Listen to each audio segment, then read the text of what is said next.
अर्थशास्त्र सामाजिक विज्ञान की वह शाखा है जिसमें वस्तुओं और सेवाओं के उत्पादन, वितरण, विनिमय और उपभोग का अध्ययन किया जाता है। अर्थशास्त्र वह विज्ञान है जो मानव व्यवहार का अध्ययन, उसकी आवश्यकताओं और उपलब्ध संसाधनों के वैकल्पिक प्रयोग के मध्य संबंध का अध्ययन करता है। अर्थशास्त्र के विद्यार्थियों और इसमें रुचि रखने वाले जिज्ञासुओं के लिए अर्थशास्त्र के विषय क्षेत्र की जानकारी होना अत्यंत आवश्यक है। आज की इस वीडियो में हम लोग चर्चा करेंगे अर्थशास्त्र के विषय क्षेत्र के बारे में। मैं हूं डॉक्टर नवीन कुमार सिन्हा। आइए वीडियो को शुरू करते हैं। किसी भी विषय को समझने के लिए मुख्यतः दो बातों पर विचार करना होता है। पहला, उसकी विषय सामग्री और दूसरा, उसकी प्रकृति। इस दृष्टि से अर्थशास्त्र के विषय को समझने के लिए प्रारंभ में ही इसकी विषय सामग्री और प्रकृति पर विचार करना आवश्यक होगा। प्रसिद्ध अर्थशास्त्री J.N. केंज के अनुसार अर्थशास्त्र के विषय क्षेत्र में अर्थशास्त्र की विषय सामग्री, अर्थशास्त्र का स्वभाव और अर्थशास्त्र का अन्य विज्ञानों से संबंध, इन तीनों बातों का समावेश होता है। आधुनिक अर्थशास्त्री तीसरी बात को आवश्यक नहीं समझते हैं, इसलिए अब उसके स्थान पर अर्थशास्त्र की परिसीमाओं का अध्ययन किया जाता है। तो इस प्रकार अगर देखा जाए तो अर्थशास्त्र के विषय क्षेत्र में अर्थशास्त्र की विषय सामग्री, अर्थशास्त्र का स्वभाव और अर्थशास्त्र की परिसीमाओं का अध्ययन किया जाता है। सबसे पहले हम लोग चर्चा करेंगे अर्थशास्त्र की विषय सामग्री। ये सत्य है कि सभी मनुष्य कोई ना कोई कार्य अवश्य करते हैं। जैसे किसान खेतों में फसलें पैदा करते हैं, मजदूर कारखानों में मशीन चलाते हैं, दुकानदार अपनी वस्तुओं का विक्रय करते हैं, अधिकारी कार्यालय में कार्य करते हैं, शिक्षक पढ़ाते हैं, आदि आदि। इन विभिन्न प्रकार के कार्यकलापों का मूल उद्देश्य धनोपार्जन होता है, जिससे मनुष्य अपनी अधिकाधिक आवश्यकताओं की पूर्ति कर अपने जीवन स्तर को ऊंचा कर सके। वस्तुतः मनुष्य की यही बहुमुखी क्रियाएं अर्थशास्त्र का विषय हैं।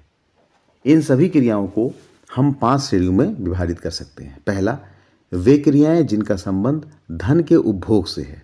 दूसरा, वे क्रियाएं जिनका संबंध धन के उत्पादन से है। तीसरा, वे क्रियाएं जिनका संबंध धन के विनिमय से है। चौथा, वे क्रियाएं जिनका संबंध धन के वितरण से है। और पांचवा, अन्य क्रियाएं जिनका संबंध लोक वित्त से है। यही 5 श्रेणियां आगे चलकर अर्थशास्त्र के 5 विभागों का रूप धारण कर लेती हैं। पहला, उपभोग के अंतर्गत मानवीय आवश्यकताओं के लक्षण और उनका वर्गीकरण, मांग और तुष्टि गुण संबंधी विभिन्न नियमों का अध्ययन किया जाता है। उत्पादन के अंतर्गत उत्पादन के विभिन्न उपादानों से संबंधित क्रियाओं तथा प्रतिफल के नियमों आदि की विवेचना की जाती है। विनिमय के माध्यम से उन दशाओं या शक्तियों का परिचय प्राप्त होता है जो बाजार में किसी वस्तु का मूल्य निर्धारित करती हैं।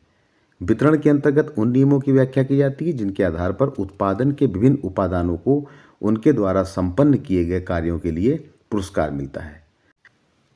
लोक वित्त में राज्य की उन क्रियाओं का मूल्यांकन किया जाता है जिनका संबंध सार्वजनिक आय की प्राप्ति और उसके व्यय से होता है। अर्थशास्त्र की विषय सामग्री के संबंध में यदि दृष्टिकोणों पर चर्चा की जाए तो यह 3 प्रकार के होते हैं। पहला, परंपरावादी अर्थशास्त्रियों का दृष्टिकोण। दूसरा, भौतिक कल्याणवादी अर्थशास्त्रियों का दृष्टिकोण। और तीसरा, रॉबिन्स का दृष्टिकोण।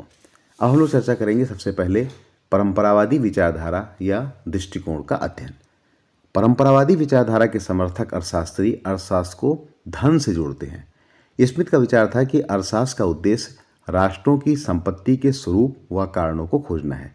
चूंकि अर्थशास्त्र का प्रतिपाद्य विषय धन है, इसी दृष्टिकोण को मानते हुए एडम स्मिथ ने यह स्पष्ट किया कि धन क्या है, इसकी प्रकृति क्या है, ऐसे कौन से कारण हैं जो किसी राष्ट्र के धन की मात्रा में वृद्धि करने में योगदान करते हैं। J.B. से और वाकर ने इस संबंध में एडम स्मिथ का समर्थन किया है। अब हम लोग चर्चा करेंगे भौतिक कल्याणवादी विचारधारा या दृष्टिकोण की।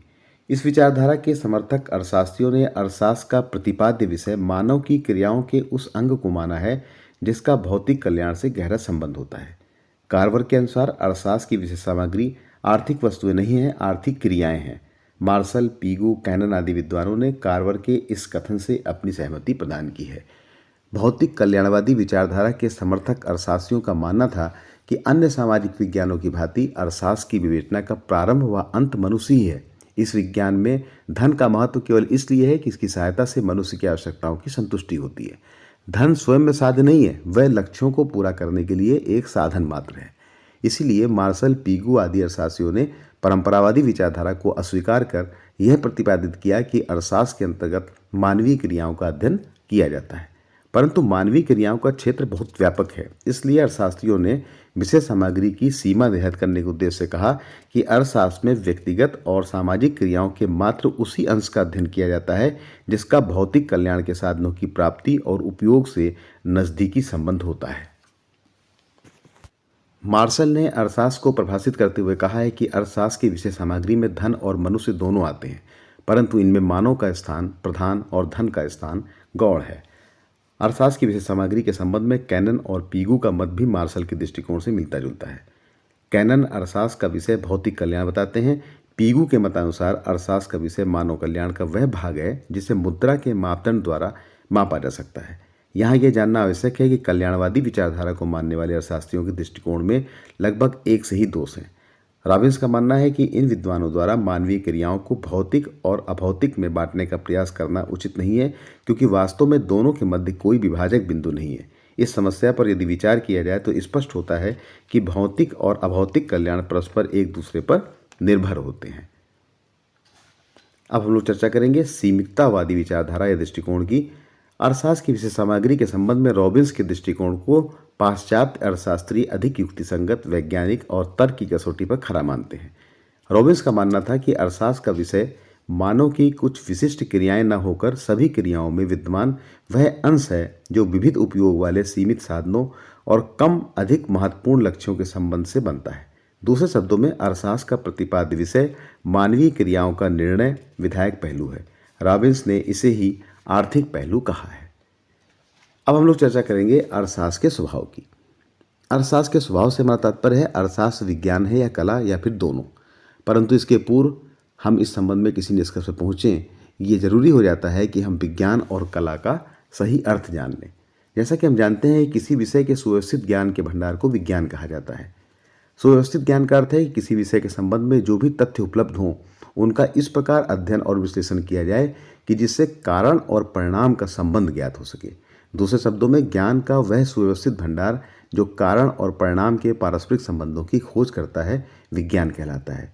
J.N. केंज ने कहा है कि विज्ञान ज्ञान की वह शाखा है जो कार्य और कारण में संबंध स्थापित करती है। विज्ञान को मुख्य रूप से दो भागों में विभाजित किया जा सकता है। पहला वास्तविक विज्ञान और दूसरा आदर्शक विज्ञान। वास्तविक विज्ञान का कार्य वस्तु स्थिति या यथार्थ का बोध कराकर कारण और परिणाम में संबंध स्थापित करना है। यह केवल क्या है प्रश्न का समाधान करता है, उचित और अनुचित के विवाद में नहीं पड़ता है। आदर्शक विज्ञान उचित और अनुचित के अंतर को स्पष्ट कर एक आदर्श की स्थापना करता है, वस्तुतः उसका संबंध क्या होना चाहिए से होता है। J.N. केंज के शब्दों में वास्तविक विज्ञान को सुव्यवस्थित ज्ञान के उस भंडार के रूप में परिभाषित किया जा सकता है जिसका संबंध क्या है से है। आदर्शक विज्ञान सुव्यवस्थित ज्ञान का वह भंडार है जिसका संबंध क्या होना चाहिए से है। वास्तविक विज्ञान का उद्देश्य एक रूपताओं की स्थापना है, जबकि आदर्शक विज्ञान का उद्देश्य आदर्शों का निर्धारण है। कला ज्ञान की वह शाखा है जो निश्चित उद्देश्यों या आदर्शों की प्राप्ति के लिए सुझाव प्रस्तुत करती है, उसे कला कहा जाता है। J.N. केंज के अनुसार कला वह प्रणाली है जो किसी निश्चित उद्देश्य की प्राप्ति के लिए नियम सुझाती है और विज्ञान केवल सिद्धांत पर बल देता है। वहीं कला व्यवहारिक दृष्टिकोण अपनाती है, अर्थात जहां विज्ञान के अंतर्गत साधारण नियमों की व्याख्या की जाती है, वहीं कला आदर्शों की प्राप्ति के लिए आवश्यक नियमों का प्रतिपादन करने के साथ साथ विभिन्न समस्याओं का समाधान प्रस्तुत करती है। इस प्रकार विज्ञान और कला के बारे में स्पष्ट व्याख्या के उपरांत आइए देखते हैं कि अर्थशास्त्र की प्रकृति किस प्रकार की है। अर्थशास्त्र एक वास्तविक विज्ञान है क्योंकि वह वस्तु स्थिति का अध्ययन करके कारण और परिणाम के बीच संबंधों की स्थापना करता है। अर्थशास्त्र में नियमों की रचना इसी आधार पर हुई है। उदाहरण के लिए अर्थशास्त्र बताता है कि यदि किसी उपभोक्ता के पास किसी वस्तु की मात्रा में वृद्धि होने लगती है तो उसके लिए प्रत्येक अगली इकाई से प्राप्त होने वाला तुष्टि गुण कम होता चला जाता है। इसी प्रकार यदि किसी वस्तु के मूल्य में वृद्धि होती है तो उसकी मांग कम हो जाती है, जबकि उसके मूल्य में कमी हो जाने पर वह बढ़ जाती है। उपर्युक्त दोनों प्रवृत्तियां अर्थशास्त्र में क्रमशः ह्रासमान तुष्टि गुण नियम, लॉ ऑफ डिमिनिशिंग यूटिलिटी, और मांग का नियम, लॉ ऑफ डिमांड के नाम से प्रसिद्ध है। अर्थशास्त्री A.C. पीगू के अनुसार वास्तविक विज्ञान के दो रूप होते हैं, प्रथम शुद्ध विज्ञान और दूसरा यथार्थवादी विज्ञान। शुद्ध विज्ञान जिसका कार्य कारणों की खोज करना होता है, शुद्ध विज्ञान शुद्ध गणित की तरह विभिन्न तथ्यों के पारस्परिक संबंधों को बतलाकर रह जाता है और उसका अर्थशास्त्री के लिए अधिक महत्व नहीं है। अतः पीगू के अनुसार हमारी खोज का उद्देश्य यथार्थवादी विज्ञान होना चाहिए। यथार्थवादी विज्ञान वास्तविकता से संबंधित होता है। शुद्ध विज्ञान अर्थशास्त्री की आवश्यकता पूर्ण करने में असमर्थ है। वहाँ वास्तविकता का असीम वर्णन भी उस समय तक अपर्याप्त है जब तक कि विभिन्न तथ्यों में संबंध स्पष्ट नहीं किया जाता है। पोइनकेयर के अनुसार विज्ञान तथ्यों से उसी प्रकार बनता है जैसे मकान पत्थर के टुकड़ों से, परंतु तथ्यों का संकलन मात्र उसी प्रकार विज्ञान नहीं है जैसे पत्थरों का ढेर मकान नहीं होता है। अर्थशास्त्र के विभिन्न नियमों के स्वरूप से स्पष्ट है कि अर्थशास्त्र वास्तविक विज्ञान का यथार्थवादी रूप है। सीमांत उपयोगिता, ह्रास नियम, मांग और पूर्ति के सिद्धांत पर आधारित मूल्य निर्धारण के सिद्धांत, उत्पत्ति के नियम सभी यथार्थ का वर्णन कर कारण और परिणाम के मध्य संबंध स्थापित करते हैं। ये सभी सिद्धांत क्या है का उत्तर देते हैं और क्या होना चाहिए के प्रति उदासीन है। अभी हम लोगों ने चर्चा की अर्थशास्त्र एक वास्तविक विज्ञान के रूप में। अब हम लोग चर्चा करेंगे अर्थशास्त्र एक आदर्शक विज्ञान के रूप में। अर्थशास्त्र एक आदर्शक विज्ञान है क्योंकि वह उन आदर्शों की स्थापना करता है जिनसे हमारा अधिकतम कल्याण होता है और जिनकी प्राप्ति के लिए हम सब प्रयत्नशील रहते हैं। आर्थिक समानता, उच्च जीवन स्तर, उचित मजदूरी आदि ऐसे अनेक आदर्श हैं जिनको अर्थशास्त्र हमारे सम्मुख प्रस्तुत करता है। अर्थशास्त्र को अधिकांश विद्वानों ने विज्ञान माना है। वास्तव में यह दृष्टिकोण ठीक ही है क्योंकि अर्थशास्त्र में कार्यों के कारण और परिणाम के पारस्परिक संबंध की व्याख्या होती है। परंतु बारबरा वुटन का विचार है कि अर्थशास्त्र विज्ञान नहीं है। उनके अनुसार अर्थशास्त्रियों की यह आदत सी पड़ गई है कि अपने अध्ययन के शास्त्र को बहुत ही बढ़ा चढ़ाकर बताते हैं और अपने लिए सुंदर और ऊंची पदवी स्वयं प्राप्त कर लेते हैं। सैद्धांतिक अर्थशास्त्री अपने अध्ययन को बहुधा विज्ञान का नाम देते हैं जो एक कल्पना मात्र है। बारबरा वुटन की उपयुक्त आलोचना वास्तव में विज्ञान की संकुचित परिभाषा पर आधारित है। विज्ञान के क्षेत्र में केवल भौतिक तत्वों से संबंधित तथ्यों का ही विश्लेषण नहीं आता है। प्रकृति के किसी भी क्षेत्र से संबंधित तथ्यों की व्याख्या यदि उचित पर्यवेक्षण, अवलोकन तथा अध्ययन के बाद की जाती है तो वह अध्ययन वैज्ञानिक माना जाता है। अर्थशास्त्र में मानवीय आचरण के आर्थिक पहलू का अध्ययन वैज्ञानिक विधि से ही होता है। अर्थशास्त्र के संबंध में यह सत्य है कि वह मानव विज्ञान है, परंतु मानव विज्ञान के दो रूप होते हैं, एक सामाजिक विज्ञान और दूसरा शुद्ध मानव विज्ञान। सामाजिक विज्ञान में मानव को समाज की इकाई मानकर उसका अध्ययन किया जाता है, जबकि शुद्ध मानव विज्ञान में ऐसा आवश्यक नहीं है। मार्शल ने अर्थशास्त्र को सामाजिक विज्ञान माना है।